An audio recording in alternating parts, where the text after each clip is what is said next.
గురుగారు, మకర రాశి వారికి ఈ వారం ఏ విధంగా ఉండబోతోంది? మకర రాశి వారికి 4 గ్రహాలు యోగిస్తున్నాయి తల్లి. 6వ రాశిలో రవి, 7లో చంద్రుడు, పంచమంలో గురువు, తృతీయంలో రాహు. బ్రహ్మాండమైన ఉద్యోగ ఫలితాలుంటాయి. మొదలుపెట్టిన పనుల్లో త్వరగా కార్యసిద్ధి లభిస్తుంది. అవసరాలను దృష్టిలో పెట్టుకొని నిర్ణయాలు తీసుకొని వాటిని అమలు చేయండి. ఉత్తమ భవిష్యత్తు ఉంటుంది. ఉద్యోగంలో తగినంత ప్రోత్సాహం లభిస్తుంది. ప్రతిభతో పనిచేసి పెద్దలను మెప్పిస్తారు. పేరు ప్రతిష్టలు సంపాదిస్తారు.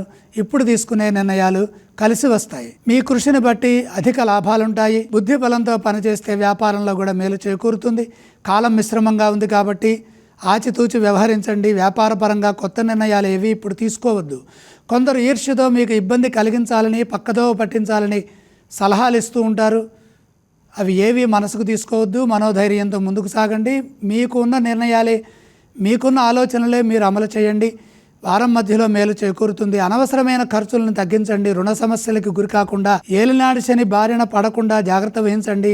ఆర్థిక ఇబ్బందులు రాకుండా చూసుకోవాలి. పరిస్థితులకు తగ్గట్టుగా వ్యవహరించండి. మీ సహనాన్ని పరీక్షించేవారు ఉంటారు. సహనానికి పరీక్షాకాలంగా ఉంటుంది. ఎంత ఓర్పుతో ఉంటే అంత మంచిది.